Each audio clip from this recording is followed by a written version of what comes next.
I'm Glenn from A Life Full of Meaning. We've got Jeff from Chilli Jam Jeff, and we've got Saul from Barely Floating. We're waiting on Dave, Narrowboat Changing Pace. He hasn't arrived yet. I don't know where he is, but if he pops up, we'll turn him on. But we'll start as usual and welcome everybody. I hope you can make it on this Bank Holiday Monday. We were going to cancel it again, but we thought we cancelled last week because it was Bank Holiday, and we'd do it this week. So we'll crack on. We'll do a bit of a normal format. I've got quite a few things to go through, so I think we'll start with Saul. Oh, yeah, I've had a bit of a epic adventure. I've had that hot water issue that's been rumbling along for months and months and months. We went up the locks at Glasson, which is about 3 hours, and then did another 2 hours. And I had no hot water again. Yeah. So I topped it up again. In the meantime, I bit the bullet and I called an engineer. Yeah. And said, and he said, I can't come till next Friday. And I said, all right, well, I'll run the engine again, see where we're going. Ran it again for a good hour. No hot water again. Engineer came out on the Friday. I started it up and he just went, turn it off. So he said, can you get it down to Moon's Bridge Marina? Which I said, yeah, we could probably do that. He said, right, engine's coming out next week. Ooh. So I managed to limp all the way down there. On the following Friday, true to his word, he turned up and the engine was out, which has got a big mucky hole in the back of the boat. And I have had an update off of him today, actually. Oh, yeah. Well, it was yesterday, actually. It threw a big end, proper through it. But I was really lucky. We've not done a right lot of damage in there. The bores on the pistons are okay. The linings are okay. They just need to clean out and new rings. He reckons we'll get away with that, and just a bit of cleaning up at crankshaft, and then a rebuild there on the bottom end. But I've cracked the bell housing, or the bell housing's cracked at some point, so I've got to find one of them. And also the other thing that cracked is the one of the brackets to the engine mount. Really? That's gone as well. So I've got to ring up tomorrow, Calcut Boats, see if I can get any bits off them. Right. Try. What's that? I'll get one. Get it well, welded. that's his option. He said I can weld. He said I'll try and get it welded up. He said, but if you can get one, get one. Hey up! We got the man in the van. I'm Oh, we got him. on. He's here. I can hear you. Right, mate. What's going on? It's like 5 past. Yeah, I've just had a bit of trouble driving. Did you? Yeah, only just got here. I got stuck in some traffic. Oh, did you? Well, we're just hearing about Saul's engine that's thrown a big end. Oops. Yeah, and it's out. It's out of the boat, and it's in with a mechanic. It's on a bench somewhere. Yeah. So. Oh dear. Have you tried ASAP marine parts? Sometimes they do stuff like that. I have had a quick look, but I've not really got into it. But I need to have a proper good look. But I thought if I got a Calcut Boats, they'll have either a part number or they'll have some spares or something like that. And if they haven't, then ASAP is my next thing. Right. I've looked on YouTube, not YouTube, on Facebook and eBay, and there's nothing. It's all like 2.5 and 3.2 BMC. So there is. I did find a 1.5 and a 1.8 on there, but they both want sort of fairly big money for them for the whole engine. It's like 1,500 quid, and there's no guarantee, sort of thing. That's it. Yeah, they're getting a bit rare now, apparently. Yeah, I found 15 and 18, but yeah. If you are struggling for bits, Saul, there's a company called Primrose Engineering. He's very, very good, and he does old engines. That's all he does. Yeah, old engines. So if you are struggling, try Primrose. I'll message his phone number after this. Brilliant. Cheers, mate. So anyway, the engine's out. When's he reckon it'll be done? Well, the prognosis, well, it's anywhere up to 11 weeks out of the bay, which gives me loads of time to clean it all, clean that bilge up and paint it. Yeah, that's a long time, isn't it? It's like 3 months. It's parts. They're literally parts are taking forever to turn up. That's ages, isn't it? So where are you, Saul? We're stuck just down near Moonsbridge Marina, so to Preston way. It's a lovely spot, nice place to be stuck, really. Is it? Are you near the marina then? Are you on the marinas? We're just before the marina, so our boat's too big to be on that marina. They do have a space, but if I take that space, that's where all the boats pull up to get their coal and gas and things. So he said, "Sorry, mate, you'll have to stop there." So I spoke to CRT, our guy Mike, who is the representative around here. And he said, "Yeah, you're fine where you are. Just keep me up posted, and you know where we're at." So it could be 6 weeks, 5 weeks, 8 weeks. We don't know. We'll just play it by ear. So are you generating your power then? Are you charging batteries and that? Solar panels only at the minute, but I mean, we're really lucky. We can come back to this house and charge up our power bank and things like that. So, and we're pretty frugal with what we use anyway.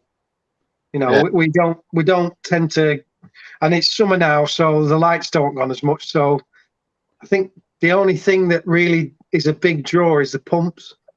So, if we don't have lights on, oh, thank you. If we don't have lights on, then it doesn't use. You know, we don't really use that much power. Right. Because your gas is your fridge is gas in it as well. It is. Yeah. Which is sort of because we were thinking about getting a new fridge, you know, them all electric fridges, 12-volt fridges, and I'm kind of now thinking, don't know. not yet. Leave it 3 months. Yeah, I'm sort of thinking, should I bother? Because we've got the fire, we've got a gas fridge, you know, we've got 3 different lots of power. So if one thing fails, you know, we've got backups. We can always. I've got a generator if I need power. You know, if I can charge the batteries up off the generator. Yeah. So makes me wonder. Really. That's been your exciting, and obviously you had a little bit of a fettle with your fridge the other day and got that working again. Yeah, I took that to bits and serviced all the thing. I have been told that I should get one of those pipe cleaners and every couple of months rod down the exhaust. I thought they had to have an outside vent on those. I know you've got all the bits and all that. I mean, I thought that it was meant to have a, like in the motorhome, you have an out vent for it, don't you? When they're in a thing. So when I saw how burnt it was behind there, not because obviously it had been facing the wood, which would have made it worse. And I know you got a CO2 thing meter in there, which would have gone off if you'd have had anything in the boat. But it just I just presumed that was the way it had to be. I don't know, because I mean, there's a big vent in front of above the fridge. There's a big vent there, and all the fumes go out of that, and they go quite close to the CO2 meter. So, but I think, well, you couldn't drill holes through side of the boat because it's underwater. Is that where it is? It's underwater. Yeah, it's just about the water level. So, you know, we kind of, and then putting a vent on the gunnels and what have you. You just kind of think, well, they've allowed it for. Since well, it was built in 1988, so it's always been that way. So no, obviously, it's obviously been there for a long time. So I know what you mean, because my camper van has a vent on the side. So I think they allowed them years and years ago, but I don't think you can fit them to new boats now. No. Because when I built ours, they said, you know, you can't put a gas fridge in it unless it's properly vented, like, so didn't even try. Well, I think they've gone a little bit with the ventilation side of things like that. I think it's like you can't have. I mean, in the old days, I remember delivering gas bottles to many older people with the gas fires inside. Yeah. Always, hundreds and hundreds of them. That's Yeah. all we ever did, just swapping them out. And you wouldn't even dream of. We actually saw a boat the other day. Well, when we were looking for a boat, we found a boat that had one of those in it. They'd taken the stove out and put one of those in, however many years ago, because it was easier to control than to start up and everything. And it was in the same gap, and it was exactly a califier. But what hardwired into the gas bottles. Wow. But people used to have them in their living rooms, didn't they? You know what I mean? It's just we had paraffin heaters when we were kids. Remember, we had a paraffin heater in the house. Did you? What, the round ones? Yeah. Paraffin man. Did he? Around. Oh, I'm a bit too young. Well, actually, you'll be all from up north, so won't you? They probably. Steady now. Grim up there. I was going to say I just vaguely remember seeing a round heater that used to have paraffin in it when I was a kid. Yeah, we used to have them. Yeah. So, Our local petrol station, you used to be able to go and fill cans with paraffin. Yeah. Yeah, I remember our garage used to have a paraffin pump.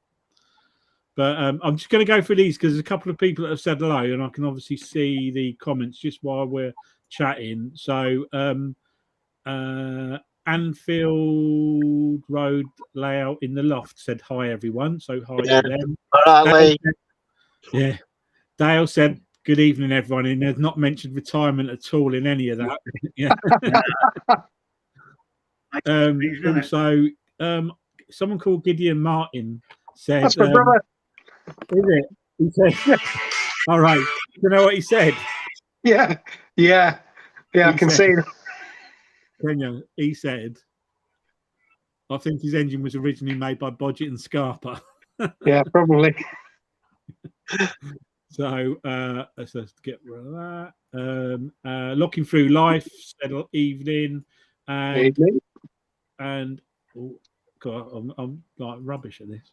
And Sue said, I'm not quite sure. I didn't mean to put it up there, but I think she was saying hello anyway. So hello, Sue. Anyway, we'll move on. So is there anything else, Saul, apart from just bilge paint? What are you recommending bilge paint wise?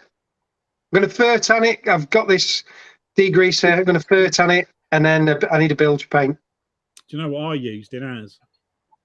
What? I used Amorite smooth straight onto, well, not straight onto the rust. I treated the rust first, but I used that in it. Looks good. It's been in there a year, and it's on the one side. It's still no rust has come through. You know what I painted as when I first hit boat? White gloss. Oh, lovely. Dulux white gloss. It was good, yeah. Yeah, and when they did, and when they put engine in, they painted over it with some grey paint, and since then the grey paint's peeled off and the white gloss is still underneath it. Is it? Yeah. No rust left through or nothing. No rust, nothing. And there's always water in our engine bay because the bilge pump or the self-draining deck don't work properly. I'm still trying to sort that out after 12 years. But the bilge pump doesn't obviously pick everything up, so there's always probably about half an inch to an inch of water in our engine bay. No rust in there. Right. Yeah. Sorry. I've seen the rest of it. I've just seen the rest of the Superstar, our Calagas fires. Hello, guys. Lovely clock, Jeff. Sue's likes your clock, Jeff, in the background. That one. Yeah, it is a nice clock. He's got another one the other side of the room, which is also a clocking in machine as well. Yeah, it's an old clocking in machine he's got. Might be actually. Oh, did the wires are showing up. Oh, where is it? It's over there. Oh no, is it? Are you taking us? Oh yeah. It's got some old clocking in machine. It's got the tickets next to it. Get a ticket like this. I don't know if you can still see it. Jeff, put it in the right place. Typical. Won't work now, will it? There you go. Yeah. Rang a bell, yeah. Jeff does that every time he comes on. Down. In, There you go. That's the missus when she's hoovering. She It brings back memories, that, Jeff. Yeah. It's got a number on it. It can be traced where it was, as they've all got numbers on them. So, anyway, it is a nice clock, and I've seen them both. So yeah, that's your paint options. I'm not sure about white gloss. I think white's. I wouldn't do white. I don't think. But I really fancy going really clean. You know, like white, like you say. It shows stuff up, and you can see, you know, if you drop out in there and that, it's a bit unconventional, but you can see everything. Yeah. Even if it's got a bit of water in. So as long as it's not oily water, it shows where you've dropped nuts, wedges, spanners, and that. Yeah. There we go. That's what I'll do then. It's going white. Well, the hammerite, the rust hammerite, they do that in a white as well. The smootherite, you want the smooth version of it. So it's not cheap. It's like 20 quid a tin, but we'll do that. And if it goes wrong, it's all Dave's fault. Seems that way. So apart from that, is that what you've been up to? I mean, it's quite a big thing, really. But just basically that. And obviously we got a cricket at the end of the month, so I've got next weekend to do a bit more cleaning. I really don't think I'll get it cleaned out by the end of the month. It's absolutely filthy in there. Yeah. So, but I'm going to try and get it spotless before the engine goes back in. Make sure that when you do the degreasing, you make sure it's really ventilated. Yeah. I know a lot of people that have had massive accidents with degreasers exploding, thinking it was gas. Exploding, thinking it was a gas explosion, when it actually was a degreaser fumes. Believe it or not, in boats as well. In a yacht, someone in a yacht that did it, and I heard of somebody else that did it as well. Right. In a confined area without ventilating it really a lot. So if you do it, just leave it open once you've done it for a while to let all the yeah. I don't know it depends which one you use, I presume, but I just stuff I've got is about 4-year-old. It's called Geyser. Is it? Yeah, it's in a tin that old. It's got a big hole in the bottom. Is it? I hit it and all. Bloody hell, there's a hole there. Just put it in my hell, it gets rid of grease. Yeah. It smells a bit paraffin-y, it's that sort of paraffin-y type smell. Yeah. But it certainly cuts through the grease. Oof. Yeah, stinks though. Yeah. That's what I mean. It's the vapor fumes, apparently they're quite flammable. So yeah, I'm just going to answer. I know we normally do questions at the end, but I'll see him scrolling by. So Robert has asked, any advice sourcing a reliable, trustworthy surveyor? I'm aware of the debate, but if I'm spending 50k on a narrowboat, I'd like some guidance, please. It depends where you are as well. I saw Sue's recommended somebody. I know a few on the Grand Union, obviously, that do the sort of corridor up sort of Braunston down to sort of Milton Keynes way. So I could always, I can't remember the guy that did ours. He was ever so good, ever so efficient. But I can find out. It depends where you are. So it's definitely worth it if you're spending 50 grand. I would. I personally wouldn't recommend a surveyor that's tied to the boatyard that's selling the boat either. No. Yeah, I'd get somebody independent. Yeah, I was gonna. Yeah, even though, do you know what you say that, Dave? And when our first boat, we got the guy from recommended by, because we didn't know anything about boats at that point, and he apart from the hull being good, he ripped the rest of the boat to pieces. Yeah, we had to spend. There was a good few grand's worth of work that had to be done on it, replacing gas pipes, which had passed the BSS for years and years and years, and then they were an issue. Loads of stuff. There was loads of rubbing strips and chines, and there was bits all over the place on it. He was really thorough. I mean, yeah. The only good thing is if you do that, you can, while you're buying it, if there are problems, you can get. We did come to an agreement with the seller, and he paid. I think he paid. Did he buy the parts and we paid the labour? It was either he bought the parts, we paid the labour, or he paid the labour and we bought the parts. It was one or the other. It was about halvesies. We went on it in the end to get it done because I'd already knocked him down on the price. All right, okay. I'd like to be buying from A, B, and B or Rugby Boats. I haven't got his details with me, but I'll send it to you. Rugby Boats is a really good seller, anyway. To be honest with you, he's proper thorough, and he only sells good boats. I wouldn't say top. He's the top end of the selling thing. He doesn't like selling. Yeah, he doesn't tend to sell. I'm not going to say rubbish. I'm not saying the other people do either, but yeah, all right, sheds. Yeah, but he's not like he's specific what he sells. So if you buy one from him, 99% be a good boat. So, but I'll give you the details for an independent guy that we used who's based down in Gayton, I think he is. So, and he was pretty thorough, pretty efficient. Came up, gave us, went through the whole, but we only had a whole survey at that point. But we'll do that. I'll do that for you. I'll find out what it is if you drop me a line on YouTube. Anyway, so have you? Is that you? Are you done now? It's me done. Yeah. Yeah. That's a big. That's a big thing. But we'll keep up with next month. See how you're getting on. Yeah. And I'm offering kidneys for sale on Jeff. Yeah. It's a bit pickled. Give you an idea of cost yet?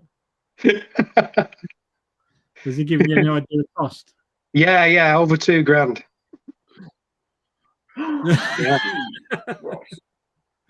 Really, Jesus. What is that taken out, putting in as well? Taking out, putting in, full rebuild, bits and bobs. That's top end. If everything's broken and knackered, so hopefully it'll be less than that. Right, that's not too bad. Like quick, $2,000. Well, quick. Yeah. When he said, I was like, "Oh, mate, no."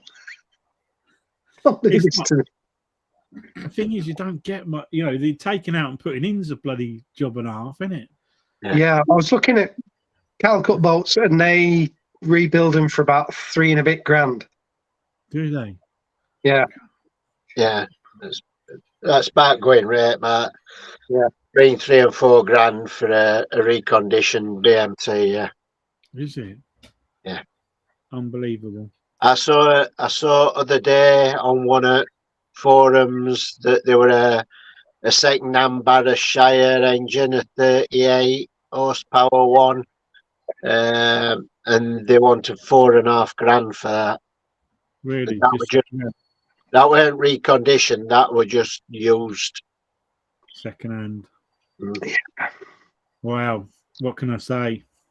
Anyway, we'll keep in check with Saul's engine rebuild and how it goes. And does that mean you got to run it in as well, mate, when you get it back? Yeah, 50 to 100 hours running in, he said. Did it?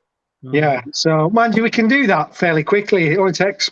Well, we can cruise for 8 hours a day. We don't mind. So yeah, I think so. Yeah. Is the Lancaster that long? 42 miles. That's all right. And you can do that. Yeah, and 2.5 miles down the Glastonarm and back again. So yeah. You need to give it a good try before you come across that Ribble link, mate. Yeah, we're hoping we can get it done and get over this year. That's our plan. Yeah. Get onto the main network. But if we don't, we don't. It's I needed to do it. So I wish I'd done it in the winter, but I didn't have 2.5. Just flashing about, Did you not, bugger? No, I don't now, but anyway. Well, I can. By the time I've got it back, I'll have the money and can pay him up. It's one of those things. I've had to bite the bullet and do it. Yeah. Anyway, well, we'll move on from that story and move on to Dave. What you been up to, Dave? Apart from driving around the country. Not a lot really. We finally got off at Riverhaven last week. That's been fun. Not. I'd had enough at Riverhaven. Beautiful as it is, just really unpredictable in wrong time of year.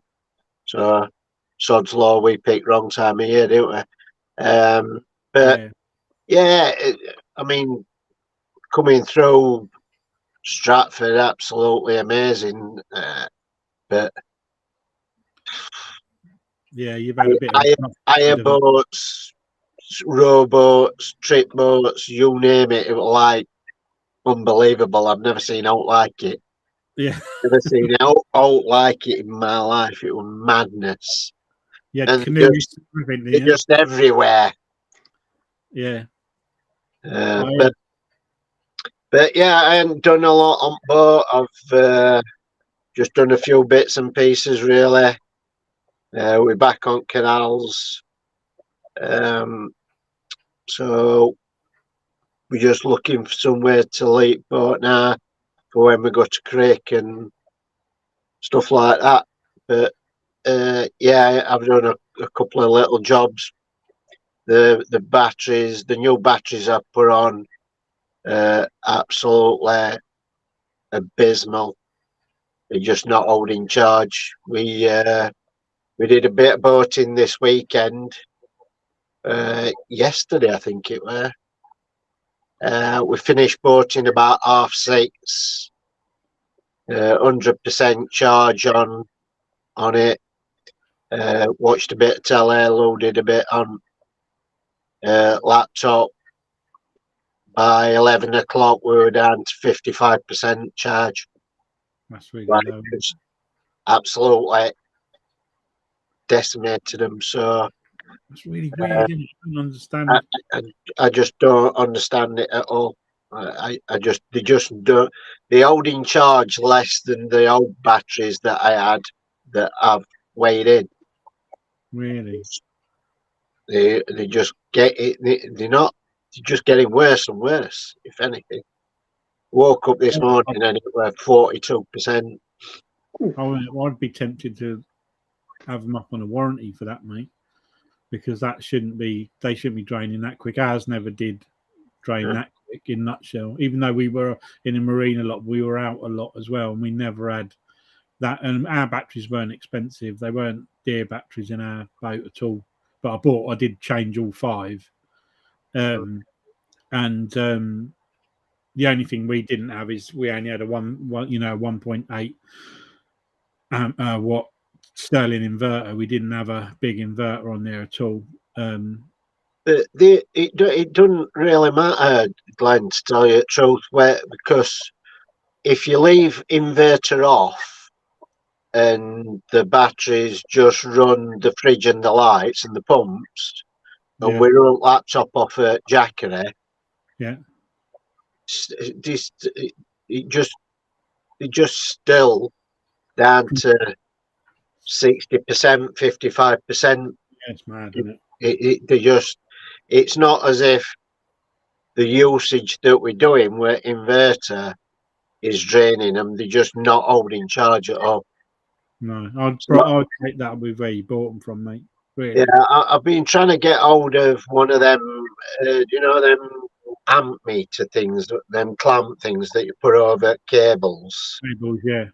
To see what draw is on cables, but nobody I know has got one, so I'm going to have to wire one or bite bullet and buy one just to see if there's an abnormal draw on it, whether I've got a short somewhere or or whatever, but I can't see it, and I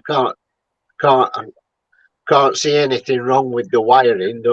And change the wiring to where it would not same. done anything different. So yeah, that's a quandary. So yeah, other than that, not a lot really. Finally put anchor away today. Just we're back on canals. Couple of little jobs in boat, but nothing major. Yeah. I've someone called DMer not started watching. Oh no, not long started watching Barely Floating, but blitzed the videos because they're so much fun. No, beginning to my salary. That's a new one for you. And Lee Evans said hi, and he also said that definitely sounds like a battery fault. And Starcraft's on the canal, which is Alan. He said evening, bad battery discharging. So Lee Evans. What? You said Lee Evans. Lee Davis. Did I say Evans? Yeah, you did. Sorry, Lee. Lee. Yeah, no, Lee. Anyway, Lee said hello. He said it sounds like a battery fault, and Alan said it sounds like a bad battery. But you've tested them all individually, haven't you? Yeah, I tested them all before I fitted them. I tested them all. They were all showing the same charge. What I suppose I should do is go in there, disconnect them all, and retest them, see if there's one that's dragging them down, which is I've had that before years and years ago when one of the batteries were dragging rest at bank down, but you don't expect that with 5 brand new batteries, do you? No, unless just one's a bit moody. So yeah, I'll do that. That's on my list of things to do. On your list, your long list. No, your list's not too long, is it? It's not too long, is it, Dave? Yeah, it is. Yeah. Is it a long list? It's a long list. Yeah, it's in double figures. Is it? Yeah. Well, thank you for that. Thank you for sharing, Dave. It's all right, not a problem. We'll go to Chilli Jam Jeff in the corner. What you been up to? What have we been up to apart from the kitchen floor at home? What's been a nightmare. We won't go there. Nightmare. What have I done on the boat? We bought 2. They're not IKEA, but they're similar make shoe cabinets. Yeah. Fitted them under the gunnel, so we've got more cupboard space without using much space. If you they're know not the what ones like the drawer ones that come out. Shoe ones. Yeah, they were 30 quid each. They were right, but the only thing I had to make we bought some feet that you adjust. So I put them on top of the box section, if you know, where the pipes run. And I just didn't want all the weight just holding on the screws. So I bought these legs, but they weren't long enough. Someone measured them wrong. I've had to put a batten along the bottom of them, but they look lovely. So they give us a bit more space. I've then painted the flue pipe because that was getting a bit manky. Change engine oil and filter. The only problem, it's touchwood, it ain't really a problem, is the hot water seems very, very hot and a lot more pressure in the cold, if you know what I mean. You turn the hot tap on and that comes out like a bullet. Really? So I don't know. Would that be down to the pressure? Have you got on your hot water side? Have you got a pressurized? It's a hot water tank. No, is it? Yeah, it's got an emergency meter in it as well. We don't use that. It also the engine warms it up, or you can put the central heat in. That warm. It seems to have a lot of when you turn that hot tap. Dave, don't do that wire. I'm not talking about you. The new dog's for the laptop. Yeah, it just seems to have a lot of pressure. Dave, what? Dave, stop it. Doing the wire, Dave. Yeah, cut the grass a few times because the grass is growing now. A bit more in. film set's getting bigger. I've seen that. Yeah, I was down there the other day, and you could see it's massive. They were filming the other day when we drove past. Yeah, they're doing rehearsals. I still think they're behind. They're still working 7 days a week on it. It's the film for Wicked. Wicked, yeah. Yeah, it's on the news. It's been on the news. Did see the boat right on the top corner. You can see Jeff's boat from the aerial footage. Yeah, but yeah, apart from that, we give it a spring clean. There's Dave. Right, Dave. This is Dave. Dave, meet Dave. He settled in well, though. He needed a home, so we had him with soft touch. He's a shit poo. We've got a springer poo, a cockapoo, and this is a shit poo. He is a shit poo. Yeah. Go on, bugger off. Apart from that, all's good. It's just it's livable. It's just I wonder why there's got so much pressure. Yeah. And as I said, you have accumulation tank. I just wondered whether you've got an accumulation tank on your hot water. No, I haven't got one. So I wonder if it's getting that hot that it's like a pressure cooker. I wonder if it's getting that hot, it's pressurising itself. They should have release valves on them, shouldn't they? Yeah, they have. On your clarifier, there should be a PRV valve. You must be able to adjust it. Must be able to adjust it. That'd be gummed up. Yeah. Sometimes they get gummed up and they just don't work proper. It gets that hot in the toilet, in the sink in the toilet. You turn the cold tap. They must run close together. You turn the cold tap on, and that's hot for a little while before you get new water come through. Yeah, they're hot. They're getting that hot. The pipes. But yeah, what's it called, Dave? The valve that's on it? PRV. Pressure release valve. Yeah, it might be worth having a look. You can't put when you run the hot tap. When we've had the central heating running or the engine running, you cannot put your hand under the hot tap. It's that hot. That's hot. That's huge. That's hot.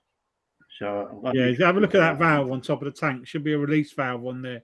Just make sure it's not even. Our tank's on the side, so I think it'd be up one end, wouldn't it? Because I was lazy. Yeah, it's all on the same end, Jeff. There'll be like a nose tail on end of it, because you can put a nose on it and put it outside. You know what I mean? Just to vent it off. Yeah, maybe I'll try that. Apart from that, the boat's fine. No problems at all. No, touch wood.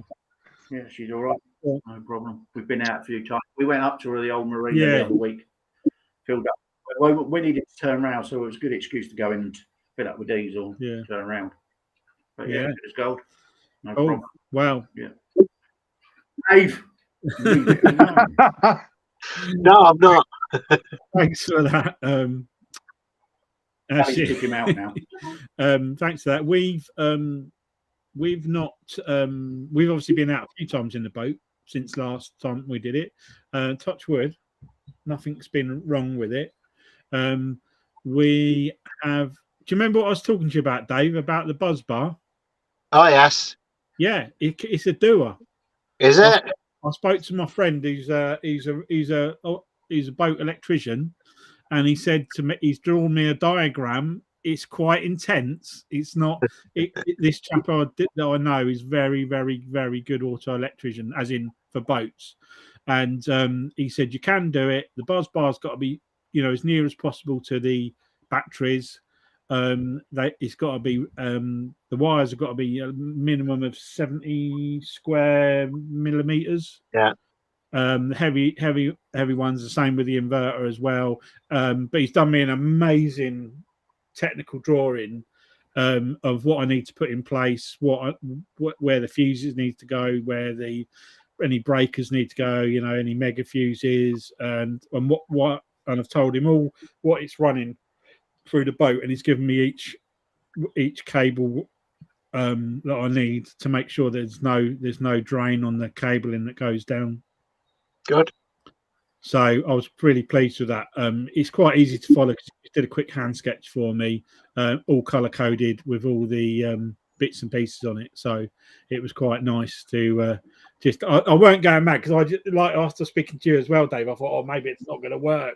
Maybe it's not going to work. And he said, no, as long as it's not too far away from the batteries and as long as you put a hefty enough cable on it, you can do it. And he said it would be a lot neater because you'd have not all your cables coming off your batteries. Yeah. And I think because we've only got 2 leisure batteries as well, so it's not a massive, a massive bang. So 2 leisure batteries is quite a low draw. I'd be interested in seeing that drawing actually. Yeah, I'll send it to you. I had to. He did apologise because he did it quickly for me, but it's something that I would never have been able to come up with. I probably could have drawn it hundreds of times. It wouldn't have looked as good as that, but yeah, and it does make a difference on what I'm drawing off of it because some of the bits I want to change on our boat, like our inverter, is a Chinese inverter. It's massive. I mean, it's not only massive. It's 2,000 watts, which we don't need. It's massive. It's huge. It's a huge thing. I think it's meant to have battery backup in it as well because it's got a charging facility in it. So when you can get 5 minutes of charge, left in it to turn everything off, bit like a backup for like a UPS. Yeah. Like a UPS, but it's when I took it off the wall, it's really light. So it's not they've been taken out. I think the batteries have been taken out or never fitted in it, and it's just been used as an inverter. So I mean, it don't draw on our batteries massively, but it's just I'm not so sure about the size of the bloody thing. It takes up loads of room under the bed, and we always had an 1800 sterling or even a 12. I mean, we could probably get away with a 1200. We'd have nothing in our boat that runs that sort of heavy, being so small. But so I'm going to be doing that. The boat's coming out of the water on the 10th of June. I know I took it out last year, but we're going to do the little bit of work in the gas locker that needed welding last year. This year, it's going to have 6 new anodes, which I'm going to put on myself. Once I've bought Jeff's arc welder. Yeah, I'm getting your mates in the shed. I'm gonna. They sell them at our boat club, which is brilliant. And because we can get it out so regular, we're going to put 1.5 kilo ones on it. 6 of them, 3 one side, 3 the other, and they're 20 quid a pop. So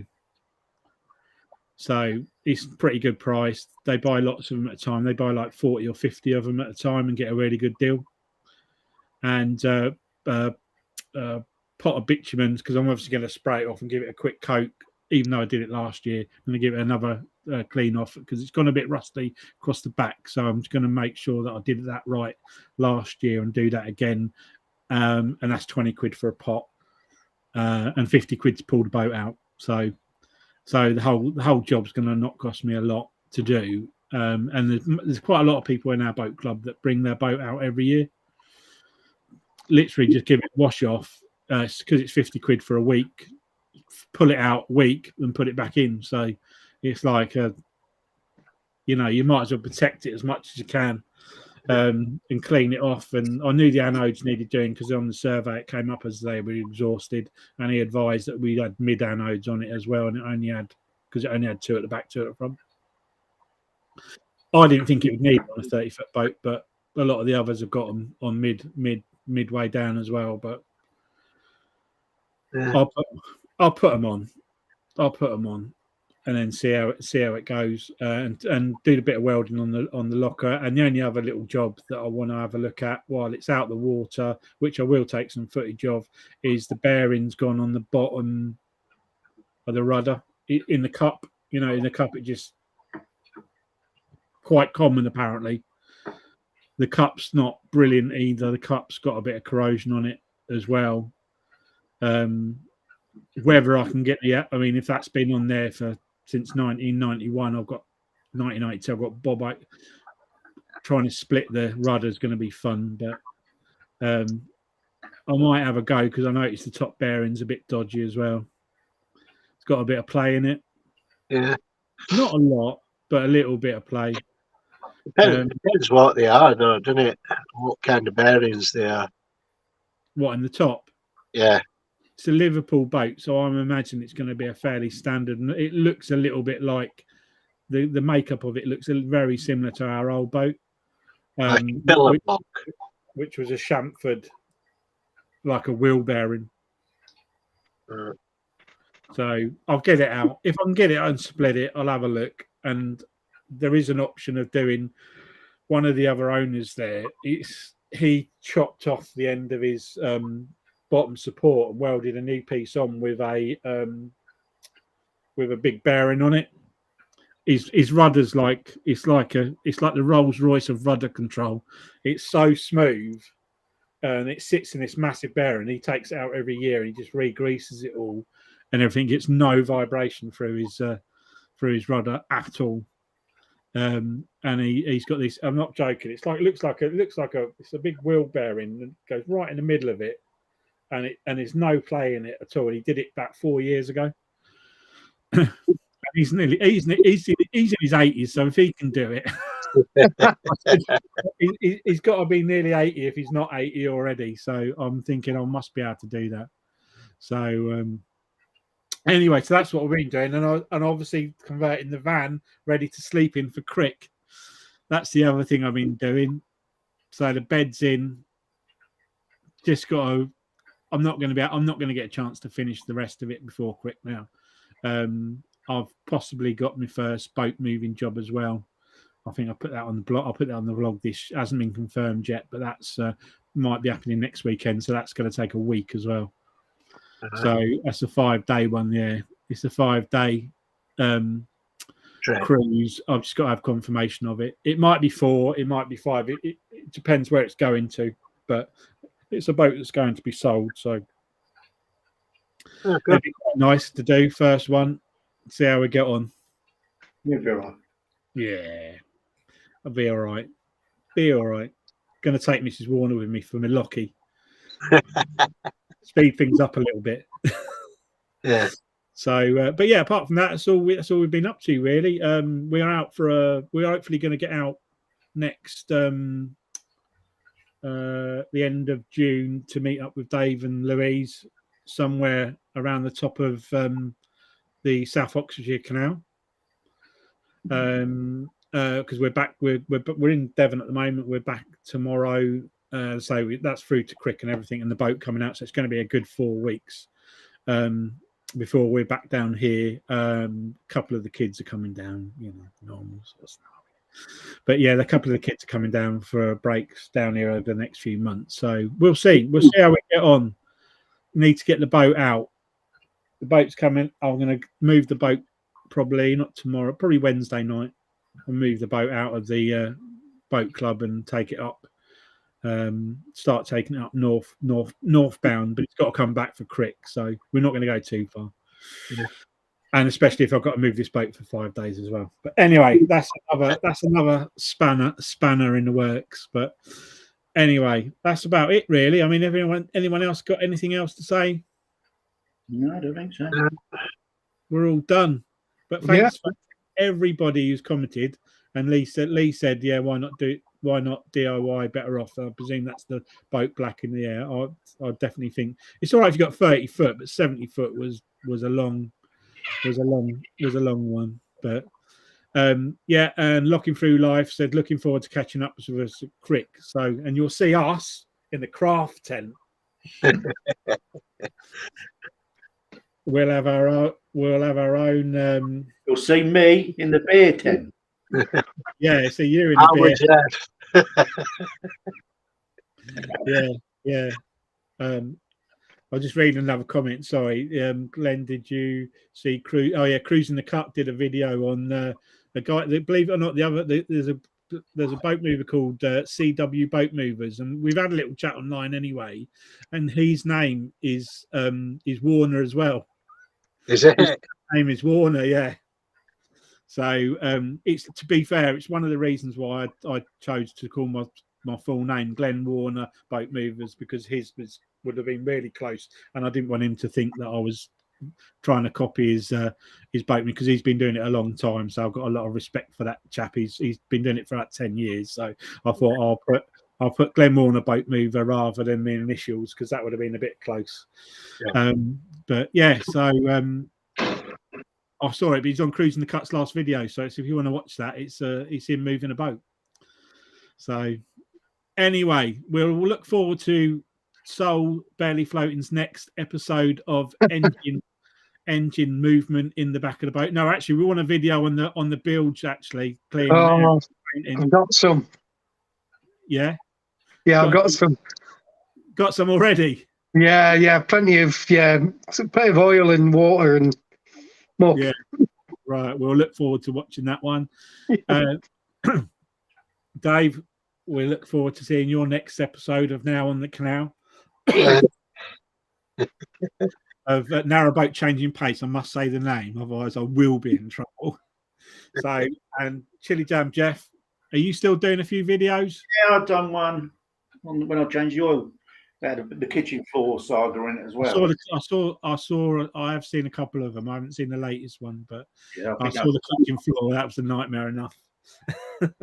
Nightmare. What a nightmare. Yeah. That money and then have to do it yourself. Yeah, I know.